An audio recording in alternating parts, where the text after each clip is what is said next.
see 1 It's and 2. such good voicing. I'm assuming they're there. At Rocky, our mission is simple: to know Jesus and Mitch love Gallagher. like him. But it doesn't stop within the walls of our church. We want to make a real impact in our community. We'll start as per usual.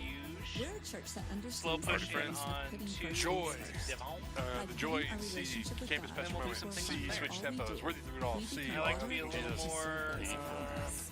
But we don't walk this journey alone. a We little believe in the more power of static God. in the We're verses. here to create a space where you We'll can play it by build ear. Shred because he meaningful bled. connections, Play and good because experience Jesus the would. power of Then Then authentic shreds my soul. You In guys the are rocking pursuit it. of being for the one, we recognize the You're value welcome. of each You guys are in the individual. booth. I could hear that. Every person has a unique Then story. shreds my soul is Our my aim new. is to make the unseen feel seen. Anyways, let's get and ready share to shred, Jesus' love shred with him as many and swell people as in on a C. possible. It's our hope that you would encounter God in ways you've never imagined. I mean, grow in your faith, and most Already importantly, start to swell experience in the a C, overwhelming please. power of His Alright, love. stand by Come on, two, swell. Dissolve 2. 1, 2, Alright, here we intro, go. 2, 3, 4. Hey, good morning, Rocky. So good to see you. My name is Devin. Settle I know on I'm him. new with you, but let's get our hearts ready to Intro. praise Stand the by Lord. 3. Let's go. Dissolve 3 side. Stand by 1. Go ahead and pull a wild from the guitar 1. Intro, 2, Okay, 3, stand by 4. 2. Stand by 2, 1. Start move 1. Dissolve 1. Sorry, my bad. Stand by 2. Verse 1, Dissolve 3, 2. 4. 2 sides. Hey, here. That was all my bad. 1. I saw your no shake and So I'll rejoice and be glad. Rejoice and be glad in I'm gonna it. wait for her to start singing 1. Thank you for Verse 2, 3, 4. we have PCO going there, Where Jim. I believe Yeah, but the time looks all that moved you up. are more than Okay. enough. More than enough for me. Stand by Faithful 1. Pre-chorus, 3, 4. 1's hot. Stand by. Watch your focus You one. are strong when I am Stand by 3. Dissolve 3. 3's hot. Stand by 2. Start your move. Dissolve 2. 2's hot. 3. Get drums. Stand by 1. Start Wash move it. 1. Dissolve 1. 1's hot. Stand by 3. Dissolve 3. 3's hot. Stand by 1. Dissolve 1. Stand by 2. Start your move 2. Dissolve 2. Come on, come on. 2's hot. Drums in. Stand by 1. Pushing the guitar. Ooh, stand by 3. Dissolve 3. 3's hot. Stand by 1. Let's do a pull from there. 1 and pan. Start your move. 3, 1. 4. Dissolve 1's hot. Slowly pan. Yeah, pull and pan. Love it. Thank you. 1. Verse 3, Stand by 2. 3, 4. Dissolve 2. Thank you for starting. Hanging on. Gonna settle on him for verse. I like it. 1. Hold there. Put her on the left 1. And Pre-chorus, start your drums push into her. in. Start your move. Dissolve 1. 1's hot. Stand by 3. I like a 3 if you can go from bass to drums when I tell you. Stand by. Go past her 1. Dissolve 3. 3's hot. Chorus, 3, 4. Stand by 2. Start your move 2. I like a 3. Dissolve. Go down to drums 2. 3. Sorry. Yeah. Stand by 2. Thank you for 2. Start your move. Dissolve 2's hot. Post-chorus, Stand by 1, start your move 1. Dissolve 1. Stand by 2. Thank you 2. Dissolve 2. turner 2, 3, 4. We got Sammy on the other side today. Stand by 3. Dissolve 3's hot. Stand by 2. 1. Start your move 1. 1's hot. 2. Get ready to settle on him. Start your move 2. Dissolve 2. Bridge 1, hits. And settle on him. 3 if you can get drums. Sorry, I sent you right behind the camera shot. My bad. Stand by 3. Bridge Start 2, to 3, 3's 4. hot. Stand by 1. Push into the other girl. 1. Or never mind, I got on 2. Stand by 2. Dissolve 2. Sorry, 1. All these girls, I they're so know. complicated. Come on, let's go. Bridge 1, There's build. Bailey. Bailey, I know. Brittany. Stand by 3. Dissolve 3. Stand by 1. Start your move. Dissolve 1. Stand by 2. Start your move 2. Dissolve Bridge 2, 2. 3, 4. Alright, 1. Start your move 1. Dissolve 1. Stand by 3. Build. Dissolve 3. 3's hot. Stand Come by on, 2. let's do it. Dissolve Breakdown. 2's hot. Oh, I need guitar. Oh, there you go. Hey, 1, just keep, or 2, dude, just slide over to guitar right there. Build. Yes, thank you. Cover, good cover. Stand by 3. Start your move. 3's hot. Stand by 1, start your move. Pushing in. Start your move 1, dissolve 1. 1's hot. Good job, guys. That was a good cover. Stand by 3, 1, just go past him. Thank you. Dissolve 3, racket dissolve. 3's hot. Stand by 2, start your move. Tag 2, Dissolve 2, 3, 2's hot. Stand by 1, start your move. Dissolve 1, 1's hot. Stand by 3 when we get to the Kings part. Yeah, let's go 1. Thank you. Never mind. Dissolve 3. Stand by 2. Start your move. 2's hot. Stand by 1. Start your move 1. Go into the guitar 1. Slide over and get guitar. Yeah. Slide over to the left. Turnaround 3, Sorry, 4. another guitar. My bad. Stand by 3. Dissolve. 3's hot. Stand by 2. Settling Big on ending. Devin. Swell 1, There we go. 2, Settling on Devin. 1. No, Dane. Looking for 2, Dane on 1. 3, Dane on 1. 1. Thank you. Never mind. Okay. I'm not going to touch it. Seriously, Sorry, my so bad. good You to guys see got you all. this. Happy early Thanksgiving. 4. So glad Thank you, that too. guys are here, and honestly, it's All right, good good job, to everyone. worship All right, as the church. 1. It's good You're going to do a be push into together main like or this. something. To be And start reminded this that we're song. shifting our focus off of ourselves and on to Jesus, that we're giving him our praise and 4. our worship today. And so I'm glad we get to do that as the church. And so I want you to know also, if you're new here, if you've, maybe it's been like a few months, maybe today is your first Sunday, we'd love to get to know you. We'd love to help this church become your home church, make this place feel like home for you. And if that's you, you can head to our new here table. It's out there in the lobby. It's got big flags. And we would love just to connect with you and help make this place 4. feel like your home. Also, we are in the middle of our Christmas tag season, our Christmas blessing season. And out on the table in the far side of the lobby, we have a bunch of Christmas tags. And that's in partnership with our schools, with some organizations here in the local area to really work to bless some families that are in need this Christmas season, this holiday season. And so if if you're looking for a way to be able to give back and also be reminded that Sammy, good holiday job running season, the back and Christmas forth. season is not about us. It's not about receiving things. It's actually She's about the smiling. most important Yeah. I thing in can the see world. A gift that Everyone's like, oh, we don't Jesus ever want gave to Sean us here again. in himself. Freedom that we have in him. All right, I so think this is a song we're good going to way start with for us as a church to be Bailey, reminded and then of at what some God point in the has middle, done, Devin's going and to to be able talk. to help some families in our community. So after Dave service, head pieces out there, out, we'll grab rack a out, tag. and I'll Let's- dissolve the one. Let's So bless stand by the one. people here in our community. We'll do a And slow also, song. just one last thing, I want to tell you guys this. So Devin here, he's been a good friend kinda of mine slide for a over long maybe if time. you can. He's in California, and when Slide I over was to Devin. transitioning out of my worship There we pastor go, role, thank I you. called him and I was like, "Yo, dude, you should come hang out with us for a weekend." It would've been nice if and he they was would've been kind instead of enough to closer do instead it. of further But away. Devin is one of the biggest reasons that I'm in ministry today. He influenced me in a huge way when I was in high school. And so I'm pumped that he's here. I'm kinda pumped that we all slowly get to slide worship back over together. me. And I want to encourage us as a church, gonna help you. as we worship today, Thanks, to Justin. bring all the stuff that's going on. I've talked to a bunch of people just Nice out in the little lobby intro. even Thank before you. this service, and there's Swell, stuff going on. 2, 3, So let's bring 4. that into this. Let's worship God through that because He is worthy of our praise regardless of our circumstances today. So as a church, Stand let's by actually lift our one. voice. Let's sing right to Him. As Start your one move. church, come on. Let's sing to Racket Him. dissolve. Slow 1. push. And 2. do the light swell into this. Intro 2, Gotta have keys, I 3, guess. 4. And you'll just settle right on her 1. 3, hang there for a little bit. Check your focus 1. Verse 1, 2, 3, 4.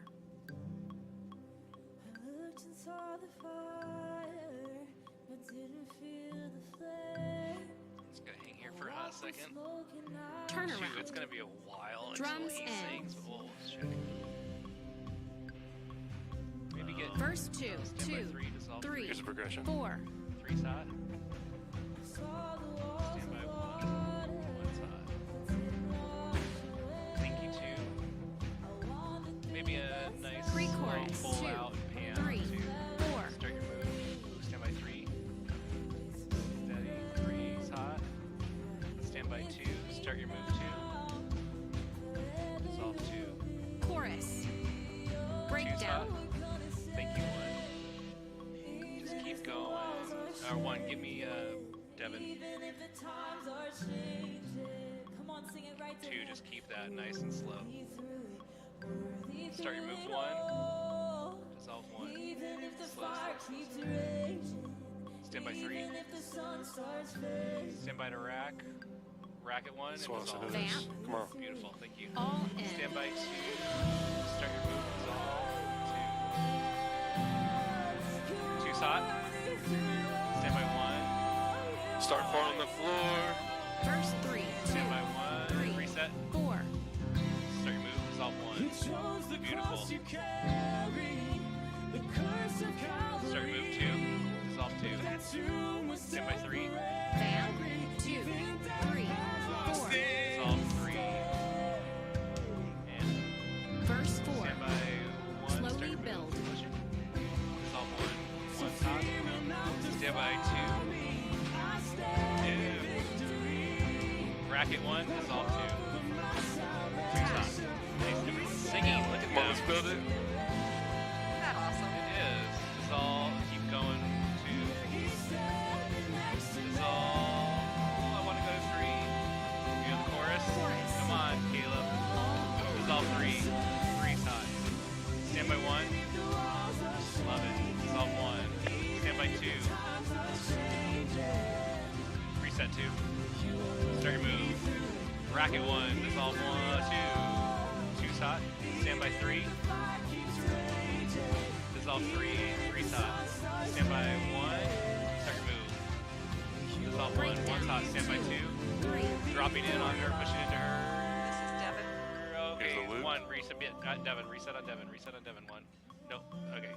He's coming into him. Dissolve 1. Just settle on him. Thank you, 1. Hey, real quick before we just continue in the song, and Just I don't settle know right what Dane there. said, we don't Thank know you, each other Jen. that well, but I've been, just looking at Rocky from a distance for many, many years, and just loving and knowing what God is doing in this place is just incredible. So I'm so grateful to be here, and just knowing what your team and how they write songs for your church body is just phenomenal. I don't know if you appreciate that so much, but I've been listening to this song so much. Might be an old one to you. This is the first Compliments on time the I'm snowflakes from reading some of it. my life group. And as I was just sitting under this song this week, the lyrics were just washing over, and I was just identifying with so many parts in my own story and attaching them to the lyrics.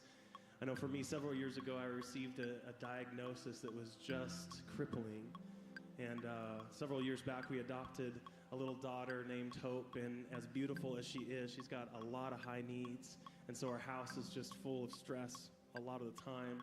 And work and just general life balance is just feeling overwhelming right now. And I just really feel like as I sat under this song, the truths and the words of this song were just comforting to me, and just knowing that Jesus is the only I'll thing come out to that is keys pulling a me little through bit, right now. But I know my story is relax, not that and then we'll do a unique. slow I know so push many of you camera to in I this love that room shot, have the same and you'll type just of push right struggles, into the same melee. kind of weight that you're carrying into this room. And I'm a so fan of these my whole, like, encouragement two to you shots pushing today into is one the shots, encouragement that I'm just trying to that give way if there's myself. somebody And I was reading a center psalm on the this week, previous shot, Psalm 16:8, they're and not it says, overlapping I pieces. continuously set kinda the more fun. Lord You before guys are me. doing great, where I also like I set going the past Lord people if before I'm prepped. Because he is at my right hand, I will not be shaken. I will not be shaken. And that's the truth for all of us today. So as we sing this song, let us sing it in faith and confidence, knowing that he will see us through. Let's Stand by sing it 3. together. Bridge Racket, 1, dissolve 2, 3. Oh, 3, that's my bad. Sorry, 4. 3. So I was let not the paying attention. rain Stand by come. 2. Slow, 2. Let the Dissolve storm 2. blow through. Even Stand by 1. Bridge 2, 2, 3, 4. when the pain And then you'll just go past her and rack out 1. Stand by, or sorry, 2. Racket, dissolve 1. Bridge 1. Nice. Good job, guys. Slowly build. Stand by 3. Dissolve 3. 3 stop. Oh, I overlapped. That's my bad. Stand by 2. Start your move 2. Dissolve 2. 2 stop. I like it. Bridge 3. Stand by 1. Start your move. Push into her. 1's hot. 1 over 3. Stand by 2. Stand by 3. Dissolve 3. Stand by 2. Start your move. Dissolve 2. 2's hot. Stand by 1. Doing a pull. 1. Start your move. Dissolve 1. Chorus 2. Stand by 3. Break Dissolve down. 3. Pushing in. Stand by. I need Devin. Pushing into 2. thank you. Sorry, 1. I caught you, my bad. Stand by 2, dissolve 2, 2 side. My bad. Wasn't calling it. 1. Stand by 1. Start your move. Dissolve 1. Flat side. zap. Stand by 3. Coming to 3. Dissolve 3, 3 side. Stand by 2. Start your move. Dissolve 2, 2 side. Stand by 1. Do a nice little pull from there. 1. Start your move. Dissolve 1 side. Stand by 3. Dissolve 3, 3 side. Stand by 2. Start your move. Dissolve 2, 2 side. Nope, that's not 2 side now. Thank you. Gotta push the button again. Stand by 1. Start your Yes, justice. dissolve 1. Stand by 3. 3, 4, Dissolve 3 side. Stand by 1. I like it 1. Start your move. Dissolve 1 side. Stand by 2. Let's go and push on her into ending. Devon 2. 2, And 3, swirl it. 4, Dissolve 1, Nice. 2, 2. intro. Pushes him to settle 2, down. 3, 4. Stand by 1. Dissolve 1 side. So let's just keep What are we praising talking him. here? Let's Sorry, just praise Jesus, like Jesus this one. My bad. where he belongs, which is on his throne today as we sing this song. Verse 1, 2, 3, 4. There was a moment when Alright, we're gonna hang here for a second while I can get my life together. 3, I like that idea. Can do that in a minute. Put her on the far left 3. Stand by to rack on 1 and dissolve 3. Rack it 1. the darkest day Dissolve. Verse 2, 2, 3, side. 4. they're on a cross they made for sinners. I like that. It gets rid of all the distracting For stuff behind every her. curse his blood atoned. That's We'll so hang here good. for a hot second. As long as Sammy can On the final keep this breath not too flare with project. but not the end. Stand by 2. I like that idea. Pre-chorus 2, Dissolve 2. 3, Stand by 1. 4. Dissolve 1. Gets the drummer in there. Stand by 2. Just keep going. Yeah, 1. I like it. Pushing right past her. Stand by 2. Rack it. Yeah, nice job. Chorus Stand by 2, 3. 3, Dissolve 4. 3. 3 side. Stand by 2. Come drop down on him 2. Start your move 2. Dissolve 2. 2 side. Yeah, I like that little J hook type action. Stand by 1. Start your move. Rack it 2. Dissolve 1. Love it. You guys are awesome. Come on, swallows into this. 2, 3, 4. Stand by 3. Dissolve 3. 3 side. Stand by 2.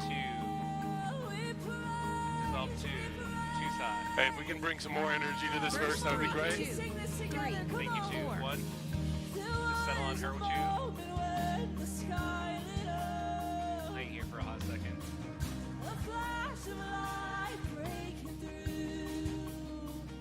One, do you think you can rack out from there and then full focus into him?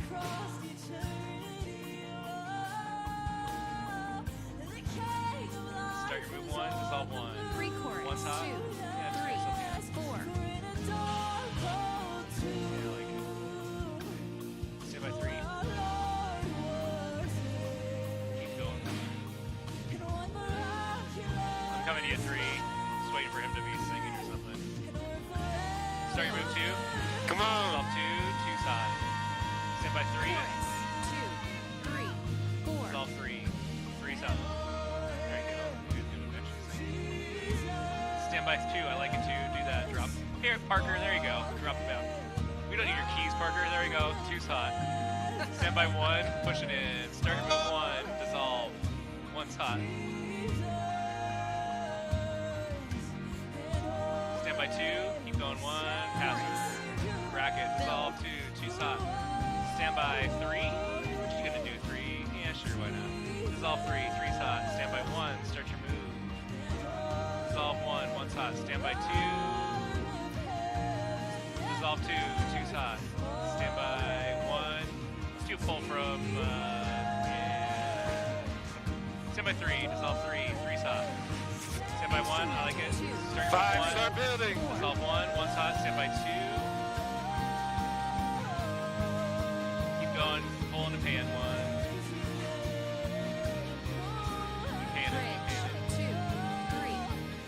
2, start your move, dissolve 2. 2 shot. Forgot where you were. There you were. He was hiding on you. Stand by 3. Dissolve 3. 3 shot. Stand by 1. Start your move. Dissolve 1. 1 shot. Stand by 2. Start your move. Dissolve 2. 2 shot. Stand by 1. Start your move. 1 shot. I missed the drum hit. On me. Stand by 3. Dissolve 3. 3 shot. Stand by 2. Start your move 2. Refrain. 2, 3, 4. Dissolve 2. 2 shots. Stand by 1. Let's do a push into her. Refrain. Sorry, it's 2. Last time. Give me Devin. Vamp. Breakdown. Actually, you're going to pull 1, pull 2, pull 2, 2 shot. Chorus. You're going to pull 2, and include her. 3, 4. Stand by 3. Yeah, just keep going. Go as wide as you can. Tilt down a little 3 bit. slides Show some left. people. Thank you, 3. Stand by 1. Actually, 3. Can you give me melee? Hey, if you want to do it again, we can. Just let me know. There you go, standing by 3, dissolve 3. Yeah, one more time. 2, you're going to do a nice slow push into Ending. Devin. To the 1, 3, and 4, 1, 2, 1, 2, 3, 4.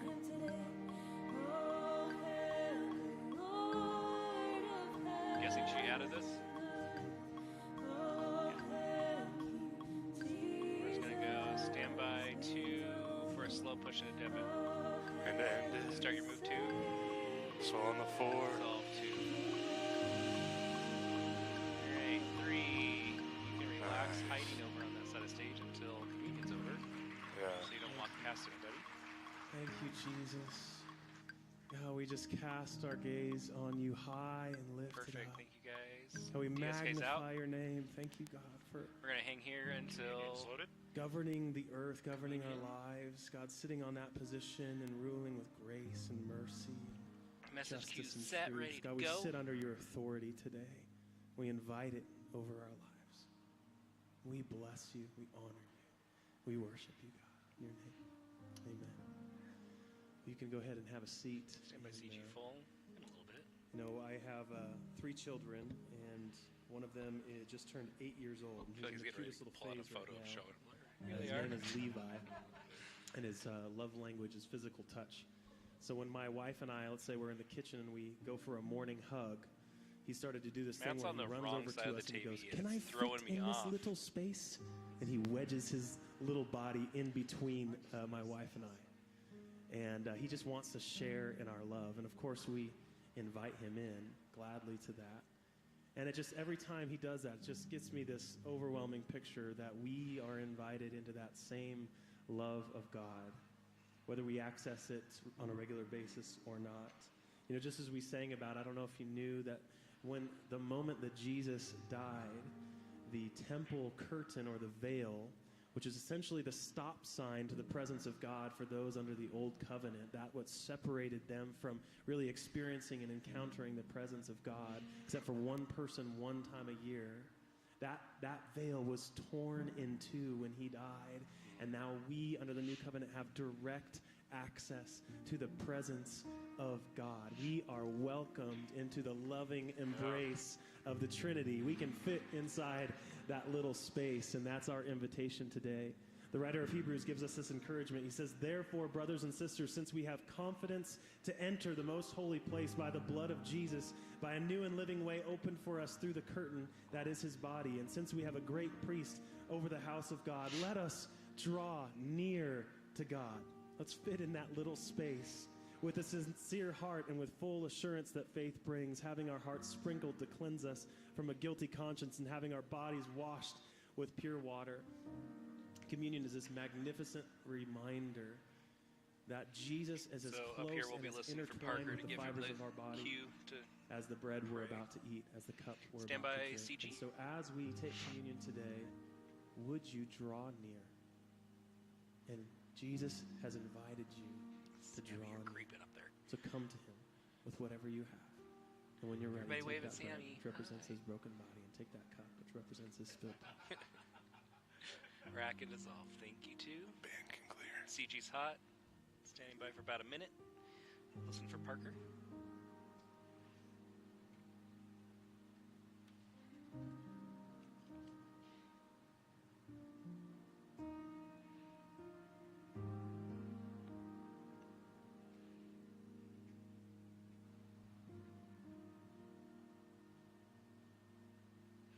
times are all weird today. Like, why was there 2 minutes for communion?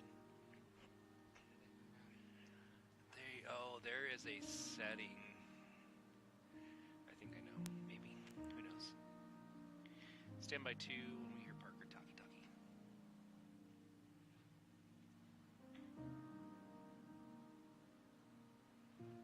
And then, oh yeah, I gotta drop the screen. That's like my job.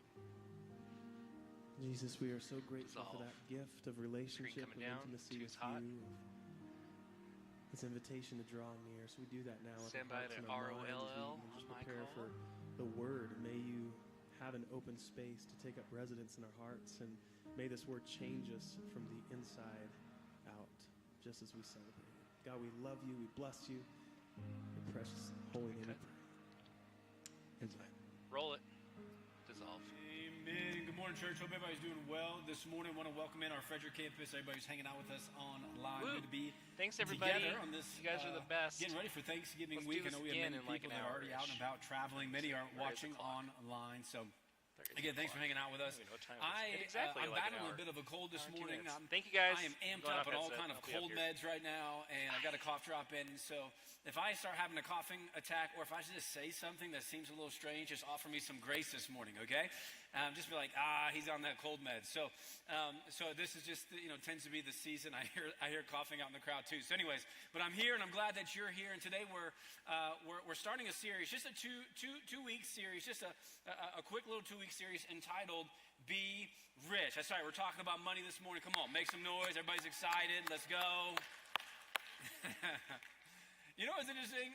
I was chatting to somebody this past week. I was talking about the series that we're going to be jumping into, and I made this statement. I said, you know what's crazy is that when I keep getting back into the Bible, I keep getting into the New Testament. I keep reading the stories about Jesus and Jesus' teaching. You quickly realize this guy just always seemed like he was talking about money.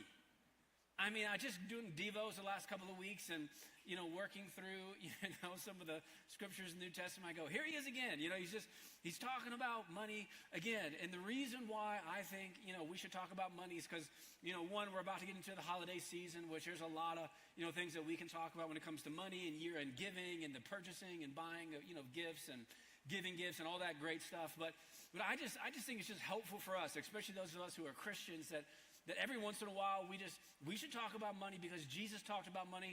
And here's what's also interesting that I find, that the two things that we tend not to want to talk about in church, this has just been my experience. I've been in church my whole life. I've been, leading in the local church for the last 20 years. The two kind of topics that people just don't want to talk about in church is money and sex.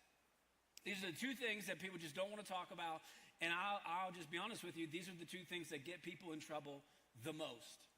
And so it is good for us, it is wise for us to just check our hearts in the conversation of money. And specifically the next 2 weeks, this week and next week, I want to talk about what it means to be rich. Not what it means to get rich or wanting to get rich. I want to talk about what does it mean to be rich. And so this morning in the idea of being rich, I've got some good news and some bad news. What do you want to hear first? What do you want to hear first? We're going to do good news because that's how the notes go, okay? So, good news. All right? It's always bad news. People always want bad news. Okay, so here's good news this morning, okay? I just got some good news for you when it comes to money. You are rich. I'm just telling you, you are rich this morning. It's good news. You have more than what you need. The fact that many of you drove a car, to church this morning. You've already had, breakfast. Most of you, from what I can tell, are wearing clothes. You're doing good, okay? I'm just telling you, the fact that you're here this morning in a climate-controlled environment, in this facility, in these padded, chairs, wherever you are this morning, the fact is that more than likely, because of that, you are rich. And I know what you're thinking. Well, Matt, here's the problem. Here's the problem with that. You say that we're rich, but I don't feel rich. I don't feel rich. And this is where our feelings can also can rob us of the truth. And I totally get that because most days, I'll be honest with you, I don't feel like I'm rich either. But let me just take a couple minutes and just, encourage you with the idea that you're rich. And I hope that you can walk out here this morning and go, I think he's right. I think we are rich and we should interact with with what Jesus tells us when it comes to being rich. Again, not getting rich, but being rich. So let me just tell you why I think you're rich, okay? If I just had a job opportunity for you this morning, if I don't know, just some kind of job was an awesome job, and I just said, look, I think you're the perfect person for it, and we meet, and we have coffee, and we work through the job description, and you're like, I'm in. I just think this would be great, and I think it would be great. And then you ask me, okay, well, what's the salary range for the job? Or what are you thinking salary-wise? And I say to you, this is going to blow your mind. The salary for the job is $37,000. Anyone here getting excited about that? Many of you, okay? Many of you, if you were sitting across the table from me, would look at me and go, are you kidding me? $37,000? Matt, there's a lot of things that I could go do that I could actually make a lot more money than that. But if I was presenting it to you, like, isn't that amazing? $37,000. And the reason why, the reason why $37,000 just doesn't feel like, oh my gosh, that's so much money, is because of perspective. $37,000, 96% of the world, that if I offered them a salary of $37,000, it would be a significant increase in pay. Which means this year, if you make $37,000 or more, now just, come on, you just got to own this for a sec. If you make $37,000 or more, you're in the top 4% club. Isn't that wild? And some of you still are sitting here going, I don't know, I just don't feel like it. It doesn't feel like it. It doesn't feel like I'm rich. But if you make $37,000 or more this year, you're in the top 4% of the world's wealth holders. That means 96% of the world would look at you and go, you make how much? 37 grand. What do you do with it all? My goodness. 37 grand is about 10 to 11 times greater than the median salary in the world. $37,000. You're rich. I'm rich. Most of the tensions in my life are rich people problems. Anybody with me? Rich people problems. Here's some things that I've kind of just complained about over the last couple of months. Slow internet. Oh my gosh. Slow internet. Cars breaking down. Trying to figure out what to purchase on Amazon because I don't know if it's going to get here in time. These are rich people problems. Ever been, discouraged or upset because your flight got delayed? Rich people problems. Most of the problems in our life are in the context of being rich. I thought about this even a couple of weeks ago. I live, east of I-25, and our town there, a couple of weeks ago, we had like the main water line. It kind of bursted, and so they sent us this letter saying, hey, between this date and this date, when you're, getting water out of your faucet, you should really boil it because we're not, we can't exactly say, what's in it because of this pipe that burst. And, I remember feeling this like, are you kidding me? I remember feeling this tension of like, come on, it's 2024, what are we doing?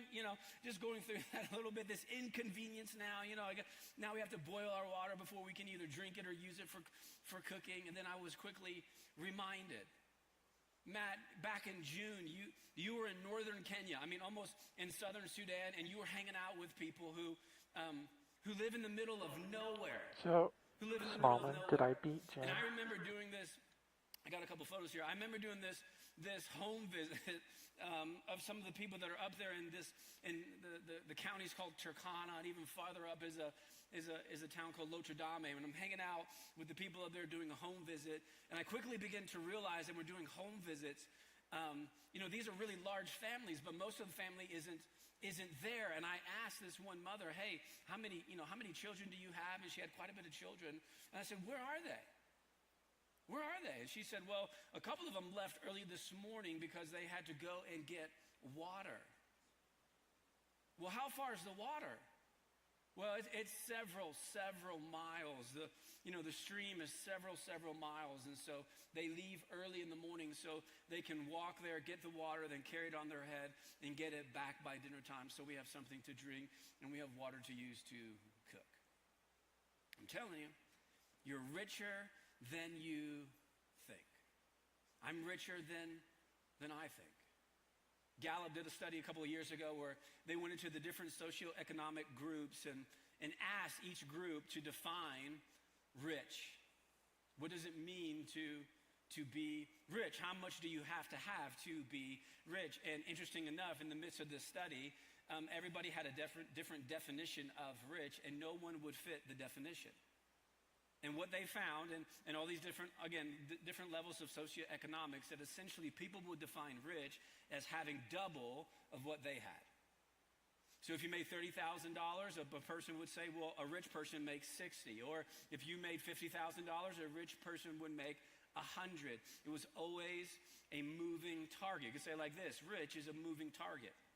Which is why many of us this morning don't feel rich. Because of course, rich is always, somebody who has more than you. Rich is a moving target. So, good news this morning, you're rich. And I think one of the best applications, if you could just walk out here this morning and go, hey, I'm just going to own the fact that I'm rich and I'm going to go on a journey of discovery. What does that mean for me in light of the scriptures and what Jesus says? But I really do think I might be rich. The people that I'm around who I think are really great at being rich, the first step is admitting they're rich. I have more than what I need. Okay, so that's good news. Are you ready for the bad news? Nobody wants the bad news. Okay, here's the bad news this morning. You're rich. You're rich. It's incredibly great news. It's also incredibly bad news, because what Jesus says and what the scripture teaches is that if you are rich, you're actually at a spiritual disadvantage. That's what Jesus says. You're at a spiritual disadvantage because money, like many of the medications you take, come with side effects. That people who have money inherently also receive the side effects of money. Paul, the Apostle Paul, he knew this. He learned this. He heard this from Jesus. And Paul, in 1 Timothy, he's writing to one of his mentors, and he's essentially saying to Timothy, who is really pastoring in some really wealthy cities. Paul, he has journeyed to a lot of these cities. One of them is Ephesus. These are port cities around the Mediterranean. And what's happening when Paul's writing this is a lot of people are coming into the church from all different kind of backgrounds, and a lot of them are wealthy. A lot of them have a significant amount of money. And so Paul, knowing this, is encouraging his pastor, mentor, Timothy, to go, Timothy, when you are preaching to these folks who have a lot, who we would consider to be rich, you need to remind them of something. So here's what Paul says to Timothy, 1 Timothy chapter 6, verse 17, because again, money comes with side effects. So Paul says this, Timothy, I want you to command those who are rich, and again, I think most of us here this morning are rich, so command those who are rich in this present world, and then here's the two part, not to be arrogant, nor to put their hope. See, money brings about a hope migration. We're going to talk about that more in a second. But to put their hope in wealth, which is so uncertain. So Paul says to Timothy, look, Timothy, as you're teaching the people who have, who are rich, who are wealthy people, remind them, command them, because, there's some traps here when it comes to money, some side effects. And the first one is that you will, because of money, you will start to become arrogant. You will start to look at other people who have less than you in a less way. And you need to remind them, just because you have more money than somebody else, doesn't make you better than them. So you need to remind them, okay, you have to be careful not to become arrogant, but you also have to remind them that money, one of the side effects of money is a hope trap. That if you're not careful and if you're not aware and if you don't start talking about it, all of a sudden you will start putting all or most of your hope in your stuff. And that, Paul would say, that puts you at a spiritual disadvantage. Because there is something that you as a rich person have to wrestle with that people who are not wealthy don't. If you've ever traveled the world, or if you've ever spent time with people who have far less than you, if you've ever gone on one of our trips to Kenya and you're hanging out with people who are living on less than $1 a day, you quickly realize that they do not put their hope, they have not fallen into a hope trap of putting their hope in their money simply because they don't have any money. And it's such a interesting, environment to be in, when most of the time we spend a lot of our time around people and circumstances and environments where we put a lot of hope in our stuff, and to all of a sudden be with somebody who puts none of their hope in their stuff because they have no stuff. And I remember one of my first trips to Kenya of doing home visits thinking, I do not understand how this person or these people can be experiencing so much joy because they have nothing. And Paul, if Paul was writing me a letter, he would say, Matt, it's because they're not at a spiritual disadvantage like you. They have not put their hope in their stuff because they have no stuff. It's a hope trap. Through the book of Proverbs, we see our writers leading into this all the time. Very interesting, just owning this trap and how do we deal with it. Proverbs 18, verse 11 says this, the wealth of the rich. What do the wealthy people do with their wealth? Here's what they do. They fortify their cities.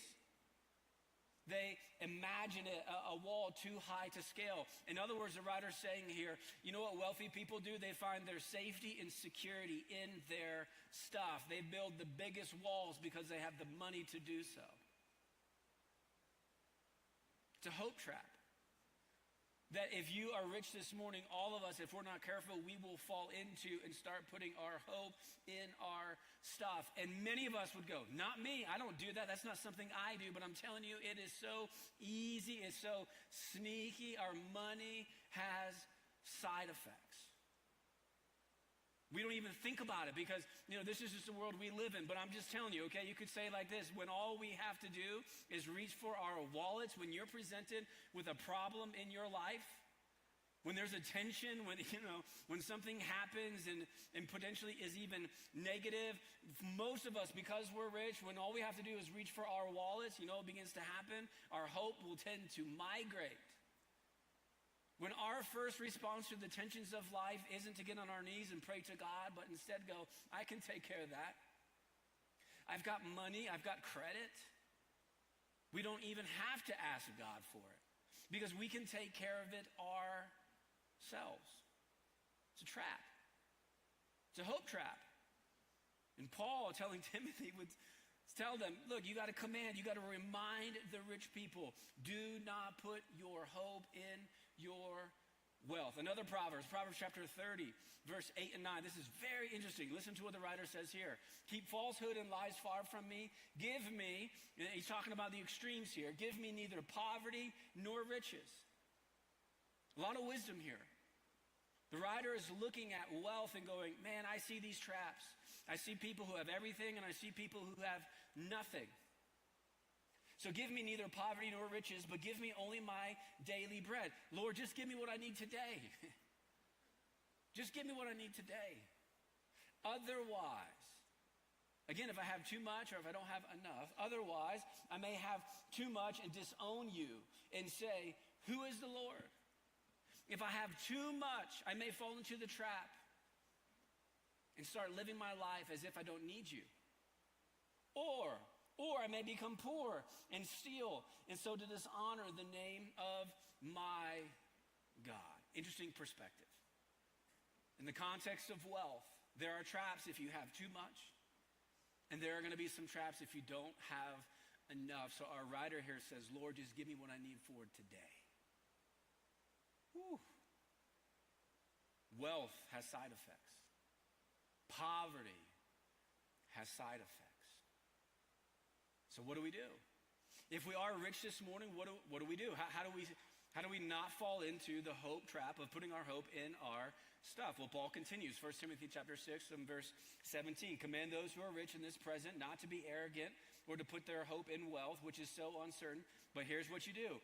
But instead, here's what you do. They put their hope in God, who richly provides us with everything for our enjoyment. Paul goes so easy.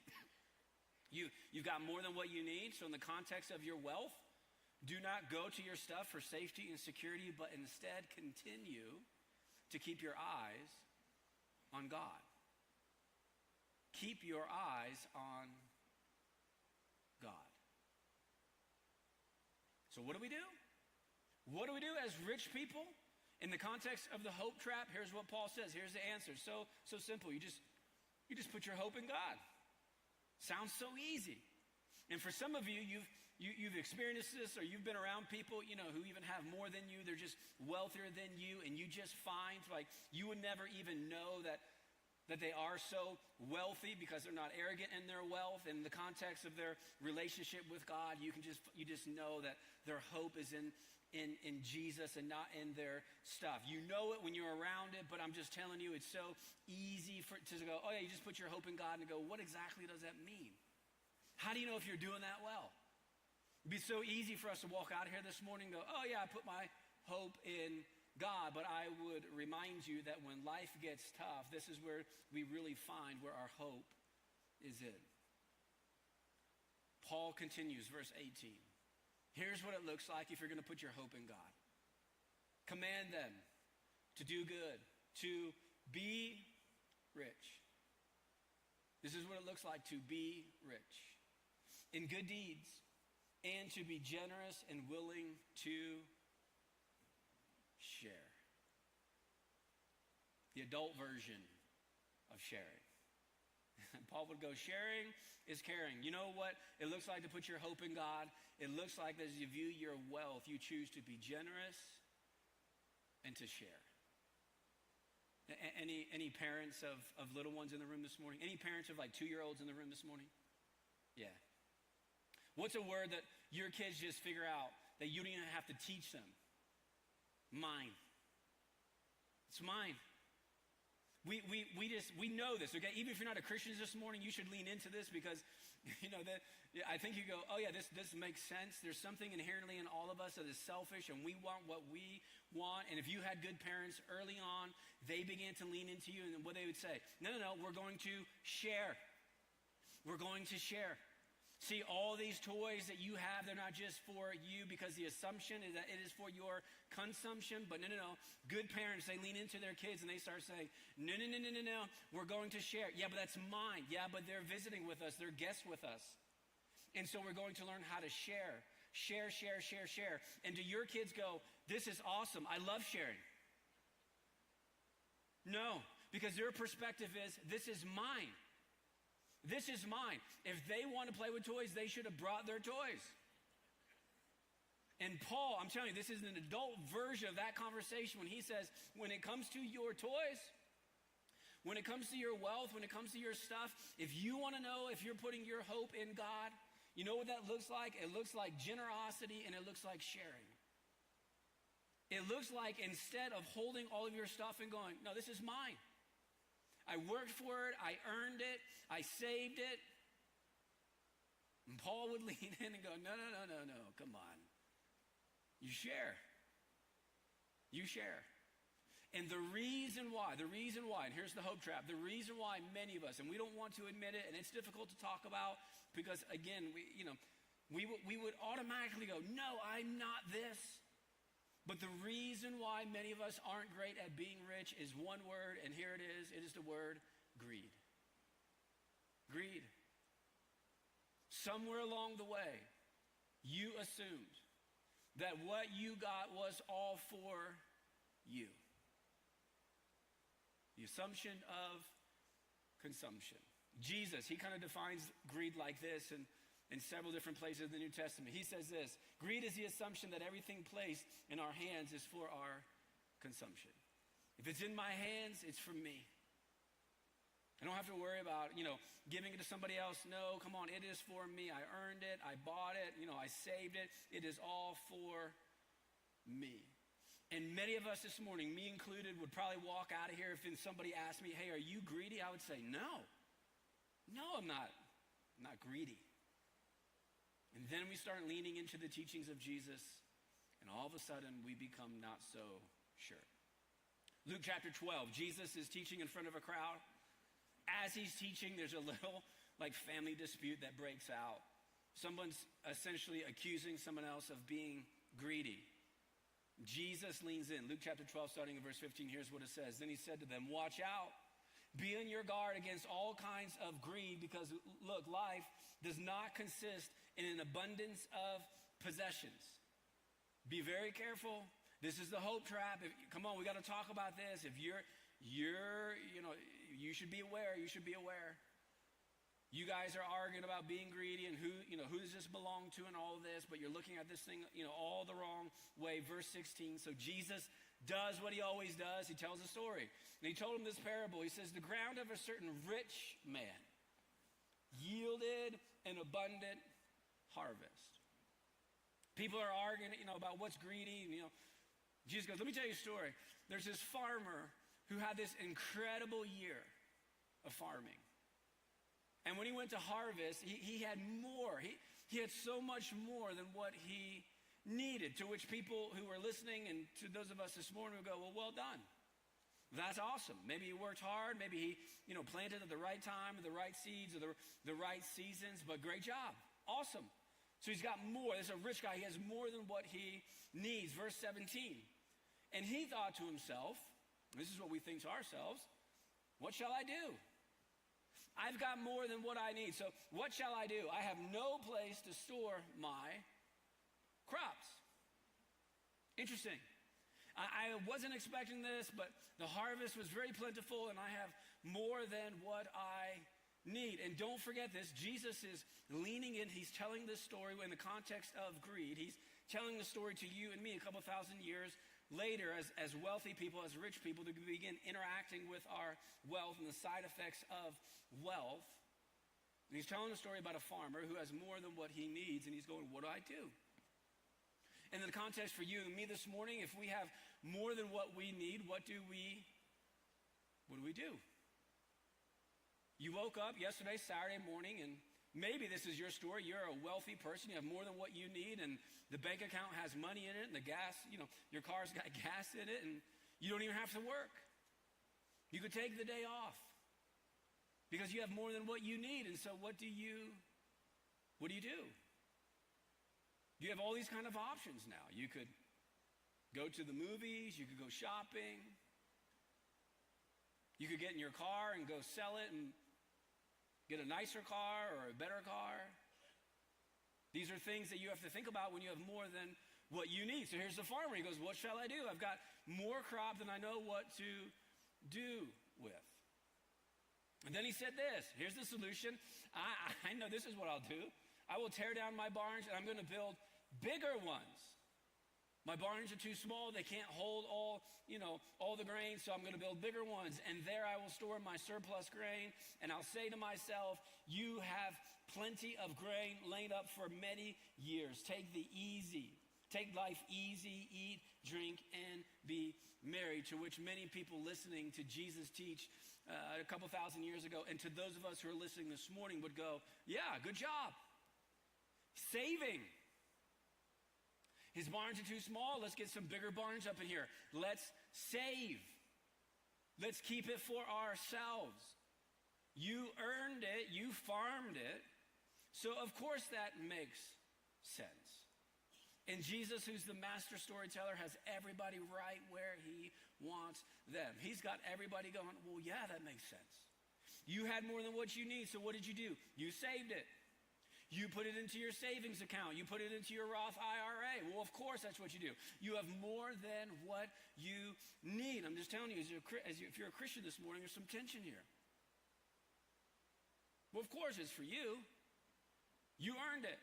So you're going to consume it. If you can't consume it right now, you should save it for a day when you can. And everybody goes, makes sense. That is great stewardship. That is great financial advice. Save, for the future. It's all for you. And then look at this, verse 20, to which if everybody who's listening to this is, they're about to be shocked. But God said to him, again, Jesus telling the story, you fool. Whoa. You fool. I thought that was good financial planning. Jesus goes, no, God looks at the guy and says, you fool, this very night your life will be demanded from you. Then who will get what you have prepared for yourself? You fool. You thought all of this was just for you. And this is how it will be with whoever stores up things for themselves, but is not rich toward God. Interesting. We're going to pass our offering buckets now. I'm just kidding, but you would give, wouldn't you? What? Okay, let me get this straight. This guy worked hard. He got more than what he needed. He saved it. He stored it for the future. And God looked at him and said, man, you messed up. You thought all of this was for you. You assumed because you had more than what you needed, it was all for you to consume. Rich people probs. That's the wrong kind of thinking when it comes to your stuff. And Jesus offers the crowd, and he offers you and me this morning a different perspective. He says to wealthy people, be very careful not to put your hope in your stuff, but to put your hope in God, who richly provides everything you need. So when you have more than what you need, here's the exercise for wealthy people. Here's how God knows if you're going to put your hope in him. Are you generous? Are you willing to share? Or is all of your stuff just for you? You could say it like this. I think this is kind of the point of what Jesus is saying. When it comes to the story, you should start giving while you're living. I've seen people who live their life, who live just for themselves, and they're incredibly wealthy and their bank accounts are full. But one of the points of the story that Jesus is saying to the crowd that day, that if you just live for yourself, you'll have nothing to show for yourself at the end of your life. Because we all know this, when you die and when I die, we don't take any of our stuff with us. And the natural tendency for rich people is to keep it all for ourselves. And Jesus says, not so with you. I want to offer you a different perspective. That while you're living, if you have more than what you need, I want you to start giving. And here's where all the studies show, okay? And we just got to own this, okay? The richer, okay? The more money people have, this is what's true about rich people. The richer people get, the smaller the percentage of money they give away. And you want to know why this is? Because most rich people have fallen into the trap of putting their hope in their stuff. Makes total sense. If your hope is in the number of your bank account or, the size of house you live in, the car you drive, or, if your hope is in your wealth, well, then of course you're not going to give any of it away.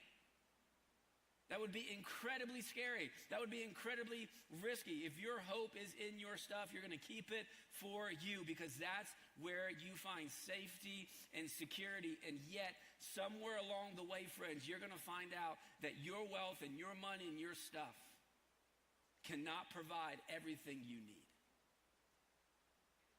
And Jesus is leaning into the story and he's saying, look, don't fall for the trap, the hope trap.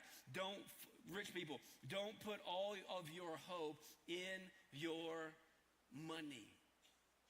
Put your hope in God. Give yourself a different, a healthier perspective. Force yourself to share and to be generous in such a way that it might even need you or lend you to be more dependent upon God. It's a trap. Because rich people are at a spiritual disadvantage. So again, here's what Paul says to Timothy. We'll close with this. Timothy, when you have the opportunity to preach to people who have more than what they need, command them, tell them, encourage them to do good. Not to get rich, but be rich.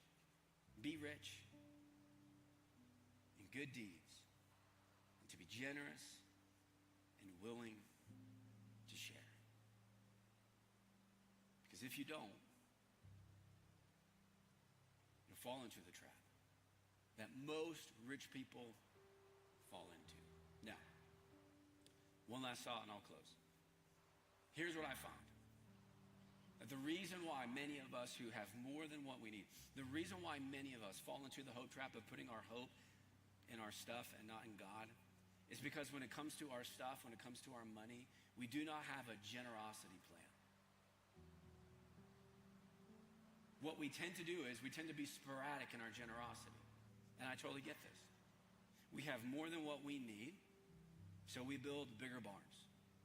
And every once in a while, as we're going, to and from, and we're walking out of church this morning and we see an opportunity to give and to help somebody who's in need, or we're walking out of the grocery store and we see an organization that's helping people who have less than us, and we throw our change in there, there's something in us that feels good. And of course it feels good, because we're choosing to be generous. But what I have found in my life and many of your lives is that those little, sporadic moments of generosity do not keep us from falling into the hope trap. They just give us these little highs.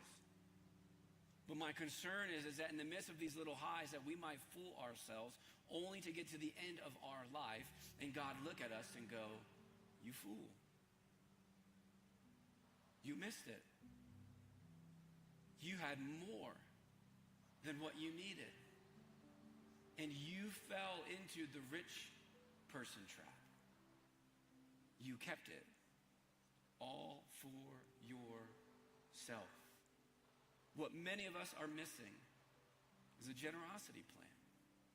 Is the plan to keep our hearts and our eyes towards God and not towards our stuff. And in order for us to do that, here's what we have to own this morning. If you're feeling any tension this morning going, "I don't like this," you're already writing down, all the things you didn't like what I said. I'm just telling you, we have to own this as rich people. What we're engaging with is our greed. I don't want to share. This is mine. I earned it. I bought it. I worked hard for it. It's mine.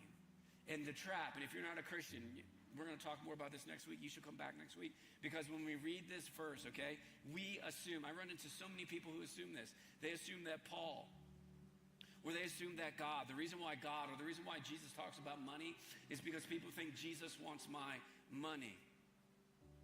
And it's not the case. Jesus doesn't want your money to have you. And if we're not careful, and if we don't talk about it, and if we don't shine a light on it, we will fall into the trap that this guy in this story fell into. And we will get to the end of our life living as a consumer instead of one who is willing to share and to be generous.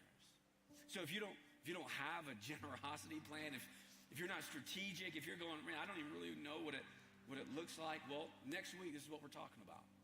What does it look like? What do we do? How can we be shrewd and strategic when it comes to our finances to make sure that we steward the abundance of what God has given to us in a way that mitigates the side effects of wealth, so that when we get to the end of our life, we have more to show for it than just a barn full of crops? Let me pray for us. Father, this morning, would you help us? Many of us who are rich this morning, we live in abundance. We have more than what we need. And I pray out of wisdom that we would be able to walk out of our church facilities and believe that even when we don't feel rich, in the context of the world's wealth, we're rich. And instead of potentially spending the rest of our lives trying to get rich, instead would we live to be rich? What does it mean as a follower of you? In abundance. Be in the midst of our conversation, even as we engage next week, as we look up all the stuff you've given to us, that we would choose to be generous, that we would choose to share, that we would be rich in good deeds, that we would be good at being rich. Encourage us this morning. Challenge our hearts and our minds, and help us to view our stuff in the right way, the right heart, in the right mind. We love you. We thank you for Jesus, and it's in his name we pray. Amen. Church, I hope you have a great week. Be safe as you travel for Thanksgiving. Have a great time with friends and family, and we'll see you next Sunday.